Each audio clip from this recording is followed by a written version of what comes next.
어떤 아버지와 아들이 자동차를 몰고 길을 가고 있었습니다. 그런데 길 한가운데 큰 돌이 보였습니다. 아버지는 차를 멈추고 아들에게 말했습니다. 돌을 치워야겠다. 아들은 밖으로 나가서 돌을 치우려고 애를 썼는데 돌은 꿈쩍도 하지 않았습니다. 아들은 돌아와 말했습니다. 아버지, 안 되겠어요. 아버지는 아들에게 말했습니다. 다시 해봐라. 그래서 아들은 다시 가서 있는 힘을 다해서 돌을 옮겨보려고 했지만 전혀 움직일 수가 없었습니다. 다시 아들은 돌아와서 말했습니다. 아버지, 제 힘으로는 도저히 불가능해요. 최선을 다해봐라. 최선을 다했다고요. 아니, 너는 최선을 다하지 않았다. 최선을 다했어요. 그러자 아버지는 말했습니다. 너는 최선을 다하지 않았어. 네 혼자의 힘으로만 하려고 했지. 나에게 도와달라고 하는 것까지가 너의 최선이다. 그렇게 말하고 아버지는 차에서 밧줄을 꺼내어 자동차와 돌을 묶었습니다. 그리고 시동을 걸자 그 돌은 움직이기 시작했습니다. 아버지는 아들에게 말했습니다. 네 혼자 힘으로 할 수 있는 것은 아주 작은 것이란다. 그러므로 결코 잊지 마라. 기도하지 않고 최선을 다했다고 말하면 안 된다. 기도까지가 너의 최선이다. 여러분, 많은 분들이 말이죠, 이 기도를 굉장히 수동적인 거라고 생각을 해요. 다른 거 할 수 없으니까 기도는 하는 거지 뭐, 그렇게 생각하는데 여러분, 기도는 그런 게 아닙니다. 기도는 전능하신 하나님의 도움을 구하는 거기 때문에 소극적인 거 아니고 아주 적극적인 겁니다.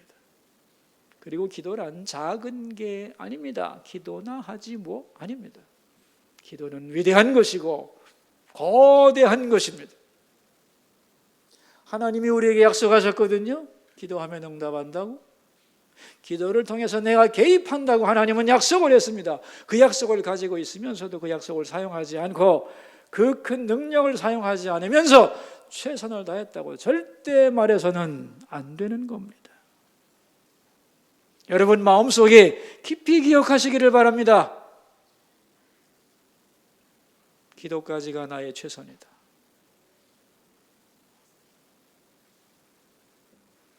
현대인의 특징 중에 하나는 도피를 잘하는 겁니다. 나에게 닥친 문제를 내 것으로 받아들이지 않고 자꾸 부정하면서 누구 때문이라고 원망을 잘합니다. 예를 들면 시험을 잘못 봤다. 이게 내 성적이고 내 실력이다. 이렇게 인정하면 되는데 그렇게 말하지를 않고 시험 문제가 잘못됐다. 내 환경이 나빠서 집중할 수가 없기 때문에 이렇게 된 거다. 누구 때문이라고, 어느 것 때문이라고 자꾸만 원망을 하는 방법이 늘어가고 있는 거지요. 그래서 끊임없는 희생양과 비난의 대상을 만들어내고 있습니다. 그래서 이탈리아에서는 이런 말이 있습니다. 날씨가 나빠도 정부 탓이다. 비가 오는 거 정치를 잘못해서 그렇게 말한다는 거죠, 여러분.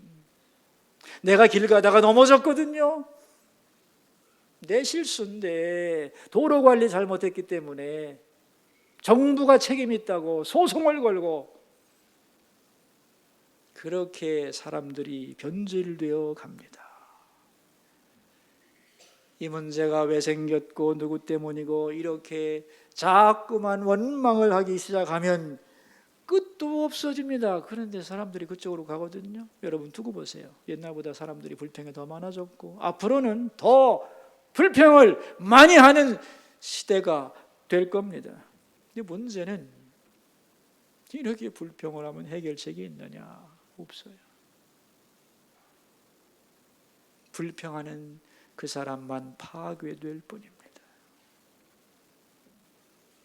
현대인들이 도피하면서 가장 많이 사용하는 방법이 뭐냐? 뭔지 아세요, 여러분? 미국 캘리포니아 대학의 브라이언 킹 박사는 거짓말을 연구하다가 재미있는 것을 발견합니다.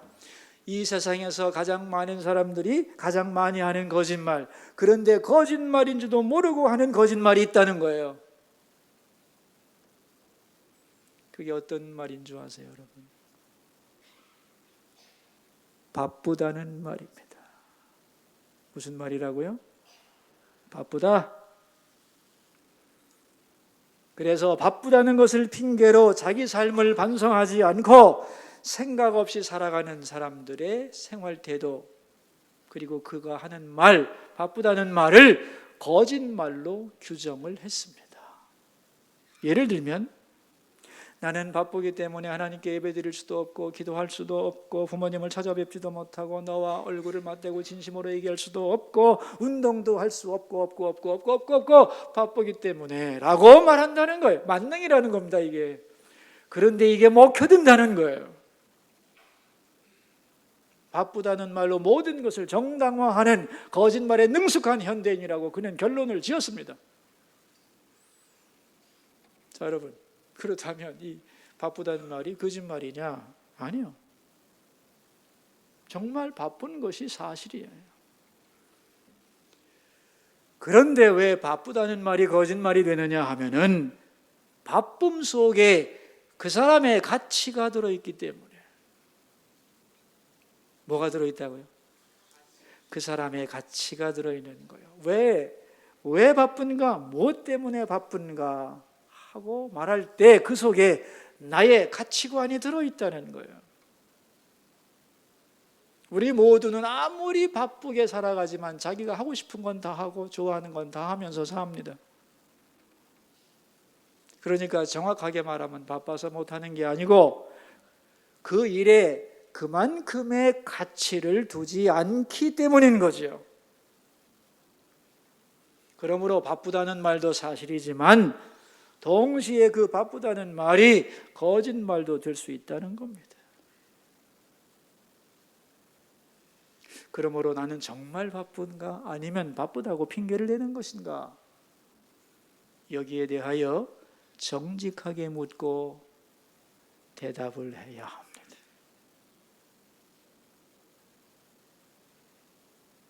그러면 그 사람의 인생은 변하려는 거예요.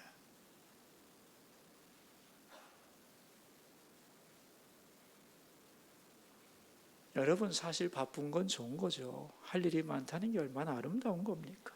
그런데 왜 바쁘게 일하면서도 정신이 없고 분주하고 쫓기는 마음을 갖느냐는 거죠. 심층 심리학에서는 말합니다. 바쁘면서도 불안한 이유는 바르게 살고 있지 않다는 신호다 그랬습니다. 여러분, 나는 몰라요. 그런데 내 마음의 깊은 속에서는, 그리고 내 영혼은 안다는 거예요. 바쁘게 살고 있지만 바르게 살고 있지 않다는 것을. 그럴 때 그 마음은 불안하고 바쁘면서도 쫓기며 산다, 그런 얘기입니다. 그러니까 바쁘게 사는 것과 바르게 사는 것은 전혀 별개의 것이에요. 내가 바쁘게 산다고 해서 올바로 살고 있다고 착각하면 안 됩니다. 내 몸은 죽도록 바쁘지만 내 영혼은 잠을 자고 있을 수도 있는 것이기 때문에. 오늘 본문에 보면 히스기야 왕이 등장을 하는데 이 히스기야 왕이 정말로 바빴던 사람입니다. 어느 정도 바빴는 줄 아세요? 히스기야가 왕에 즉위하면서 바로 한 일이 뭐냐 하면은 종교개혁을 단행합니다. 뭘 했다고요? 종교개혁. 이스라엘이 우상을 섬겼거든요. 선조 때까지. 이것을 완전히 부숴버리고 잘못된 신앙의 뿌리를 자르겠다고 결심하고 온 전국에 있는 산당의 우상들을 다 부숴버립니다. 이 반발이 말도 못해요. 그러나 밀어붙입니다. 그런데 그 와중에 뭐가 생기느냐? 전쟁이 일어납니다. 당시 최강의 군대라고 하는 아시리아가 20만의 병력을 일으켜서 세계를 제패하겠다고 교량적 위치에 있는 이스라엘을 침공합니다. 이스라엘의 군사력으로는 도무지 맞서 싸울 수 없는 거대한 적들 앞에 그는 두려워하지요. 그리고 하나님 앞에 나가 기도합니다. 하나님이 그 기도를 들으시고 18만 5천 명 되는 아시리아 군대를 하룻밤에 죽입니다. 그래서 아수르 군대가 물러가게 되죠. 전쟁에서 승리를 이룹니다. 보세요. 종교개혁 성공하고 전쟁에서 대승을 거두고 온 나라가 축제의 도가니입니다. 백성들의 왕을 향한 칭송이 하늘을 떠나갈 듯합니다. 그야말로 전성기죠 지금. 그런데 이때에 히스기야에게 어떤 일이 일어났느냐. 1절 말씀 읽겠습니다. 그때에 히스기야가 병들어 죽게 되니 아모스의 아들 선지자 이사야가 나아가 그에게 이르되 여호와께서 이같이 말씀하시기를 너는 내 집에 유언하라. 내가 죽고 살지 못하리라 하셨나이다 하니 어떤 일이 벌어지지요? 하나님이 이사야에게 너 히스기야 왕에게 가서 곧 죽을 거니까 유언을 해라 전달하게 됩니다. 여러분, 왜 하필이면 지금이죠? 모든 것이 잘 되고 있는데 하나님이 여기까지 도와주셔서 순풍에 돛달고 왔는데 이제 진짜 할 일이 얼마나 많은데 왜 하나님은 하필이면 이런 때에 너 인생 끝내라 하셨냐는 거예요. 여기서 우리가 알아야 할 것이 있습니다, 여러분. 하나님의 부름은 때가 없습니다. 아무 때나 부르는 것입니다. 또한 하나님은 설명하지 않습니다. 왜 죽어야 된다고. 그냥 부르는 겁니다. 그러면 가는 겁니다. 왜? 생명의 주인이 하나님이거든요. 그가 착한 사람이든 악한 사람이든 중요한 일을 하든 안 하든 아무 상관 없습니다. 인생이란 오라면 지금이라도 가는 거예요. 인정하시나요, 여러분? 히스기야는 위대한 일을 해냈습니다. 그러는 과정에서 몸과 마음과 영혼이 지치기도 하고 병도 들었습니다. 자세히 보면 히스기야는 지금 들떠 있습니다. 그에게 하나님이 말씀하는 거예요. 너 인생에서 가장 중요한 게 뭔지 아니? 큰 업적과 대단한 승리가 다가 아닌 것이다. 내 영혼이 하나님 앞에 설 준비를 하는 것이다. 이거보다 더 중요한 일은 없다. 그런데 네가 너무 바빠서 그 일에 소홀하구나. 내가 너를 부를 테니 인생 정리해라. 그러는 거예요. 이 소리를 듣고 히스기야가 어떻게 했는가? 2절 말씀을 읽겠습니다. 히스기야가 얼굴을 벽으로 향하고 여호와께 기도하며 얼굴을 어디로 향했다고요? 벽을 쳐다봤습니다. 지금 생명이 끝나는 상황인데 뭐가 중요하겠습니까, 여러분? 권력도 업적도 채물도 중요하지 않습니다. 지금까지는요 볼 게 많았어요. 가치 있는 게 너무너무 많았어요. 하고 싶은 게 너무너무 많았어요. 그의 눈을 사로잡는 게 너무 많았어요. 그런데 하나님이 오라 하시자 그 모든 것들이 빛을 잃어버립니다. 그래서 이제 그 모든 것에서 고개를 돌려 벽을 쳐다보게 되죠. 모든 가치를 부정했다는 겁니다.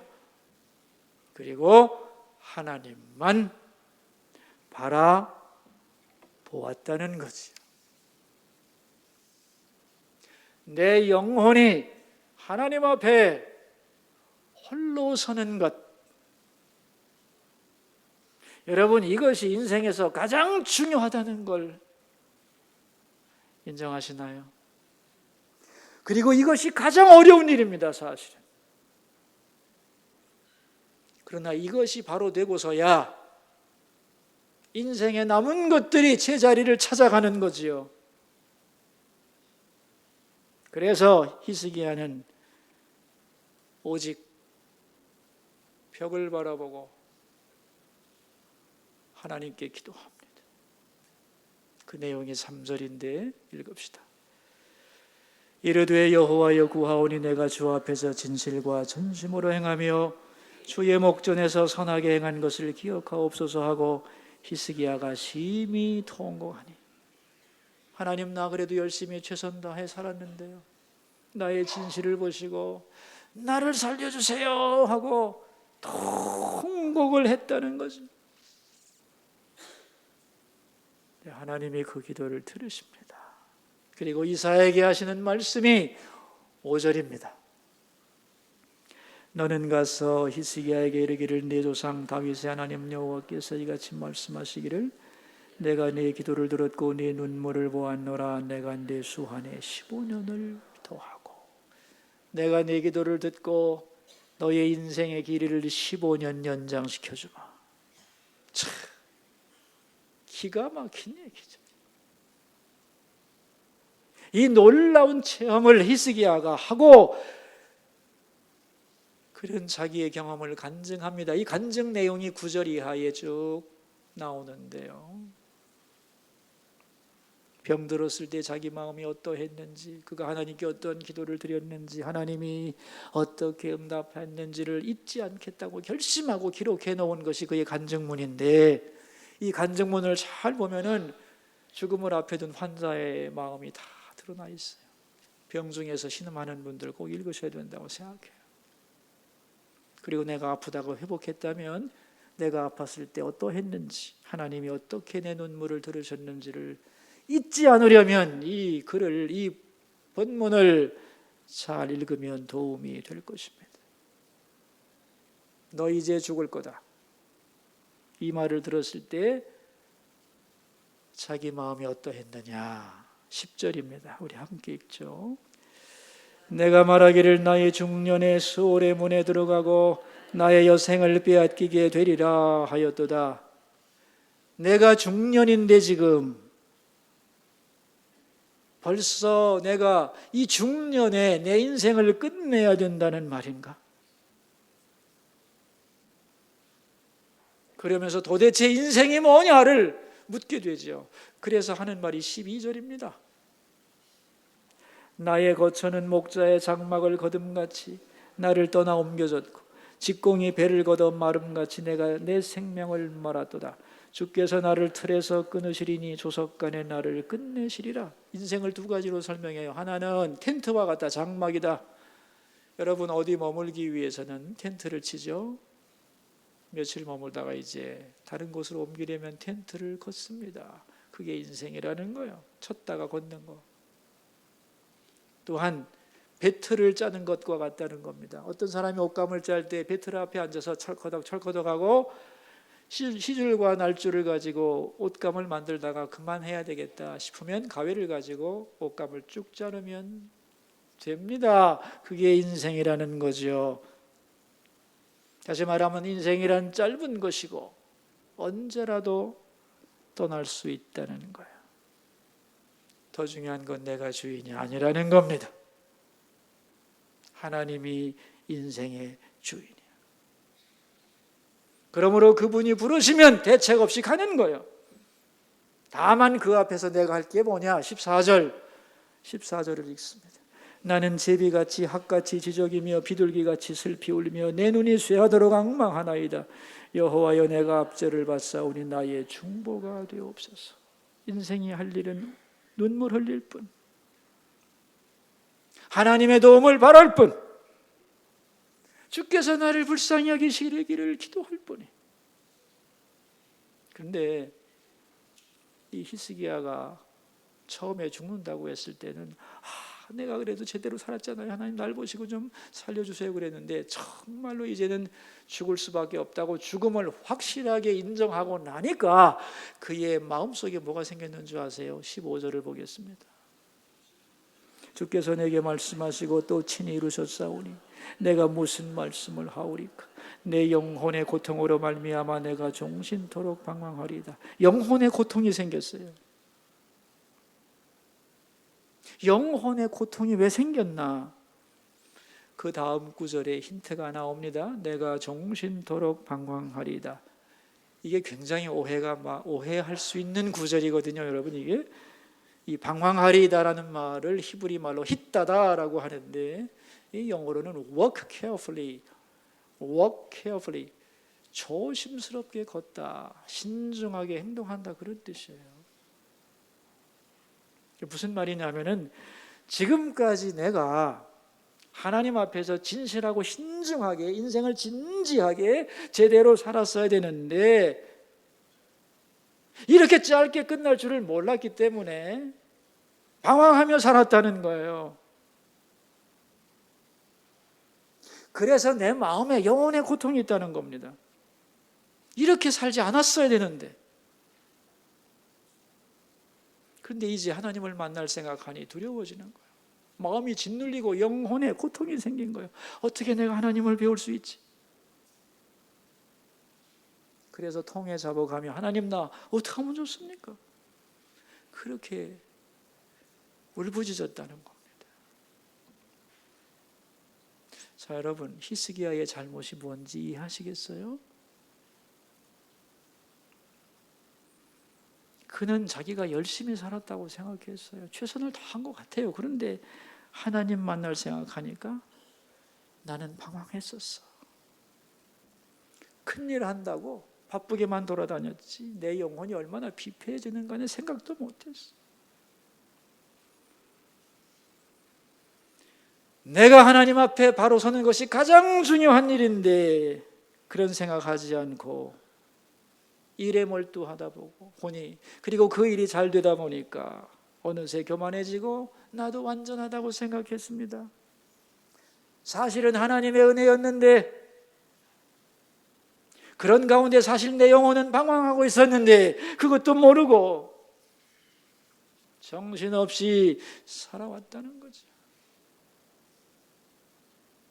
근데 이제 하나님이 날 부르시면 어떡해? 부끄러워서 어떻게 하나님을 뵐까? 이대로 어떻게 배울 수 있을까? 그래서 영혼이 고통을 느꼈다는 거예요. 그래서 그는 한 번 더 하나님께 기도합니다. 16절입니다. 읽습니다. 주여, 사람이 사는 것이 이에 있고 내 심령의 생명도 온전히 거기에 있사오니 원하건대 나를 치료하시며 나를 살려주옵소서. 하나님, 이제 이대로 끝나면 나는 하나님 뵙기 어려우니 한번 살려주셔서 나로 남은 인생 제대로 한번 살 수 있게 내 생명을 연장시켜 주소서 하고 기도하는 겁니다, 여러분. 자, 제가 질문 하나 할게요, 여러분. 지금 히스기야의 나이가 몇 살쯤 됐다고 생각하시나요?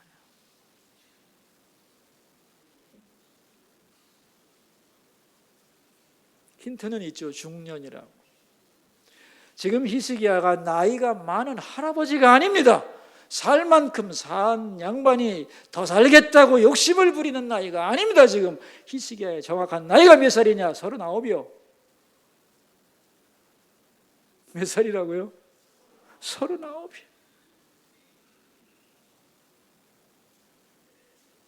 39살로 말하자면 정말 잘 살아온 거지.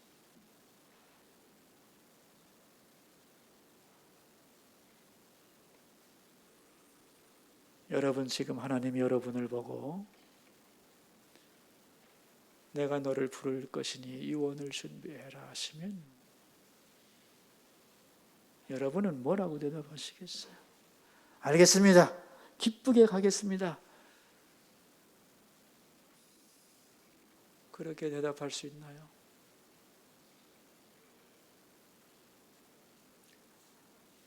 아마 히스기야의 마음과 같겠죠. 뭐야? 나는 그래도 지금까지 열심히 산다고 살아왔는데 최선을 다했는데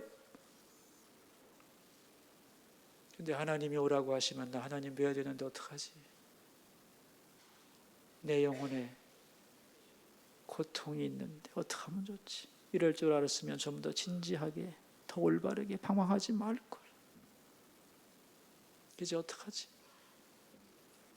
하나님 한 번만 더 기회를 주시면 제대로 살아보겠습니다. 그러지 않겠습니까, 여러분?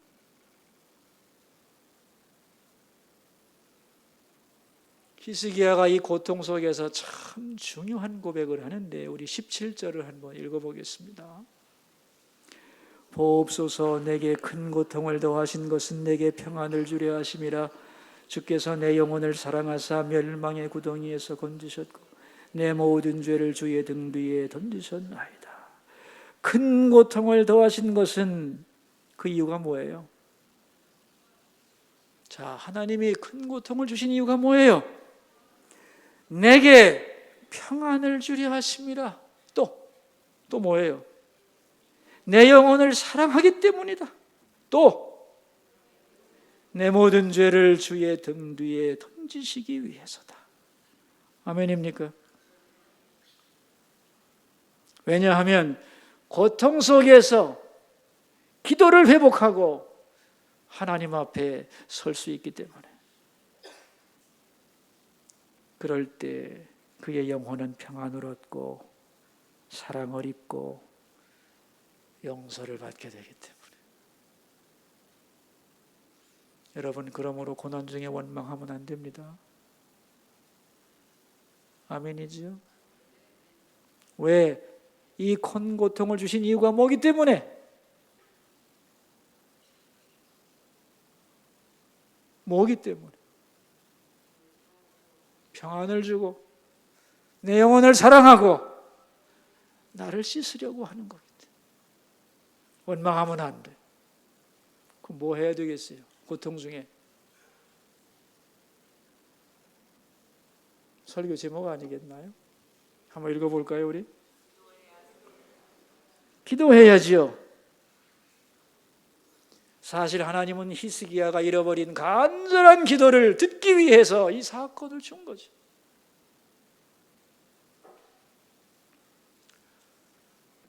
어느 교회에 장로님 한 분이 계셨는데 병원에 입원을 하게 됐어요. 진단을 다 받고 하는 중에 의사가 살 가망이 없습니다 라고 진단을 내렸답니다. 가족을 통해 그 말을 들은 장로님이 갑자기 울기 시작했어요. 펑펑 우는 거예요. 하나님, 나 지금 불러가시면 안 됩니다. 천국에 오라고 하셔도 저 부끄러워서 못 갑니다. 지금은 안 됩니다. 하나님 하고 막 우니까 신방을 갔던 목사님이 장로님 왜 그러세요? 열심히 사신 후회 없이 사셨을 장로님이 왜 그러세요? 그랬더니 그 장로님 하시는 말씀 목사님 아닙니다. 그렇지 않습니다. 제가 하나님께 젊은 시절에 약속을 했거든요. 사업을 시작하면서 하나님 제가 돈을 벌면 평생에 이거 하나만은 분명하게 하겠습니다 하고 약속을 했습니다. 주님께 예배당을 멋지게 지어드리겠습니다. 그러니 저 돈 벌게 해주십시오. 그렇게 기도했습니다. 그런데 돈을 벌고 나니까 좀 더 있다 하지. 막내 아들 대학교 졸업할 때까지. 아이들이 다 졸업하고 나니까 모두 다 집 한 채씩 사줄 때까지. 이렇게 미루고 미루다가 성전을 짓기는커녕 인색한 장로라고 소문이 다 났습니다. 이제 하나님이 나를 오라고 부르시면 내가 하나님 앞에 어떻게 섭니까? 지금 생각하니 다 별것도 아닌데, 아무것도 아닌데 하나님 나 어떻게 하나님을 배울까요? 내 기도 들어주세요. 다시 한번 살려주세요. 참 놀라운 것은 그분이 병원에서 퇴원을 해서 그 교회 건축위원장을 맡아서 죽도록 충성하고 최선을 다했습니다. 그리고 입당식에 그분이 모든 사람들이 보는 데서 목 놓아 울었다고 합니다. 하나님 감사합니다. 이런 기회를 주셔서 내 소원 들어주셔서 감사합니다. 저는 이제 부르시면 갈 수 있습니다.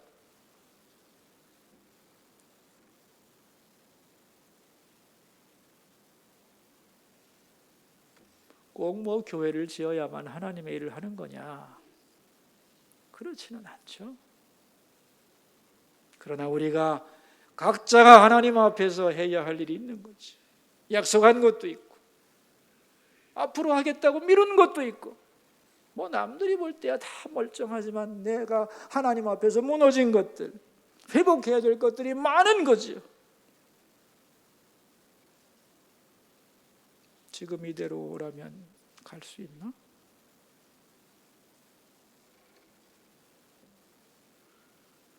오늘 본문을 통하여 하나님은 우리에게 말씀하십니다. 히스기야에게 있었던 사건이 없다고 인생 적당히 살 거냐? 꼭 이런 사건이 있어야만 깨닫느냐? 이 사건을 너에게 주는 말씀으로 받으라. 할 일 많고 분주하겠지만 네가 지금 해야 될 일은, 가장 중요한 일은 하나님만 바라보고 내 영혼이 그 앞에 홀로 서는 거다. 너 지금 하나님 만날 준비되어 있냐?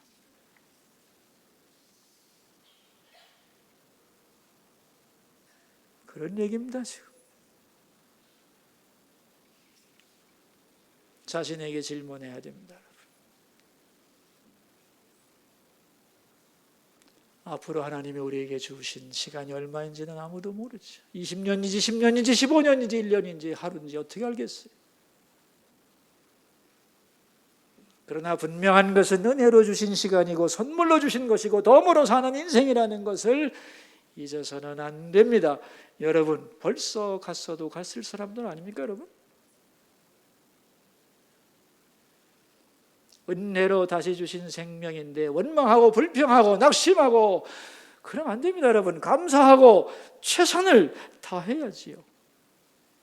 그리고 스스로에게 질문해서 내가 지금이라도 하나님 부르실 때 기쁘게 갈 수 없다면 다시 내 삶의 병든 부분이 뭔가를 생각하고 삶의 자세를 바로 세워야 하는 것입니다.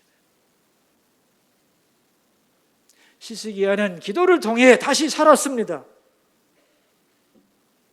여러분, 국가도 그렇고 교회도 그렇고 기도하지 않으면 죽습니다. 맞아요? 기도 없는 교회 살 것 같아요. 개인도 마찬가지입니다, 여러분. 기도하지 않으면 육신도 죽고 영혼도 죽고 나의 소명도 죽고 나를 통해 하나님이 하시려는 계획도 죽어버립니다. 기도할 때 내 육신도 살고 내 영혼도 살고 내 소명도 살고 나를 향한 하나님의 계획이 살게 될 줄로 믿습니다. 그러므로 여러분, 기도를 회복하십시오. 중단되었던 기도를 다시 회복해야 됩니다. 잃어버렸던 눈물을 회복해야 되고 식었던 기도를 다시 뜨겁게 만들어야 합니다. 바쁘다고 핑계 그만 대고 누구 원망하지 말고 자포자기하지 말고 하나님 앞에 다시 무릎을 꿇어야 합니다. 하나님만 바라보고 그 앞에 홀로 서서 기도를 시작하면 새로운 역사가 시작되는 거죠. 이 은혜가 여러분 모두에게 있기를 축원합니다. 기도합시다.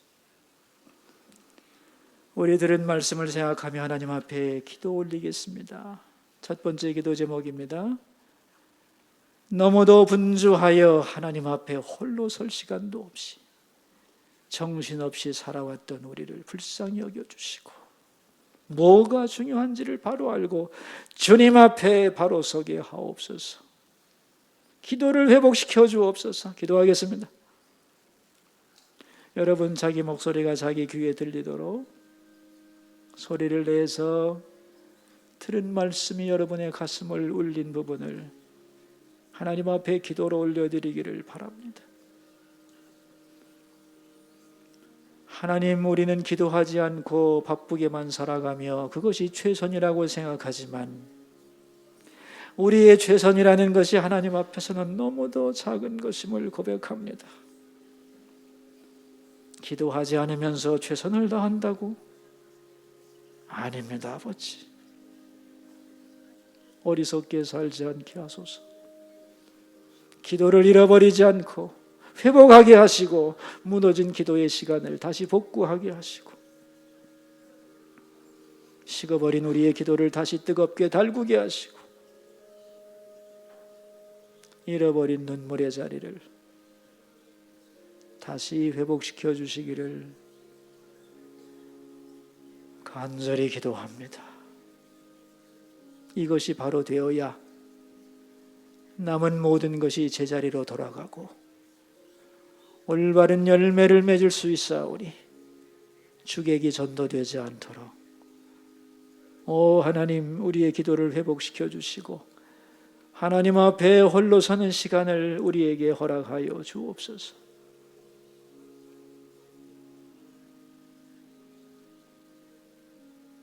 두 번째 기도 제목입니다. 인생이 힘들다고 생명을 포기하지 않게 하소서. 고난과 역경이 하나님 앞에 진실한 기도를 회복하는 기회가 되게 하여 주소서. 기도하겠습니다. 하나님 아버지, 사람들은 힘들고 어렵고 고난이 오면 원망하고 불평하고 낙담을 합니다. 그러나 히스기야는 고백했습니다. 내게 큰 고통을 더하신 것은 내게 평안을 주려 하심이라. 주께서 내 영혼을 사랑하사 멸망의 구덩이에서 건지셨고 내 모든 죄를 주의 등 뒤에 던지셨나이다. 맞습니다, 하나님. 그래서 고난이 있습니다. 그러므로 고난 속에 원망하고 포기하지 않게 하시고 다시 기도를 회복할 수 있게 하옵소서. 그래서 이 고통이 나에게 평안을 주시려 하는 것이고 내 영혼을 사랑한 결과이며 내 죄를 용서하시려는 은총으로 다시 받게 하옵소서. 여러분, 우리나라와 교회를 위해 잠깐 기도하겠습니다. 하나님, 이 나라 대한민국을 불쌍히 여기시고 갈 길을 인도하소서. 어디로 가야 할지 모르는 이 나라 이 민족의 미래를 주장해 주소서. 지도자들에게 분별력을 주시고 이 백성들에게 겸손함을 주시고 이 땅의 성도들에게 나라와 교회를 위해 기도하게 하옵소서. 이 시대의 교회가 진리의 보루가 되고 기도가 살아있는 만민이 기도하는 집이 되게 하여 주옵소서.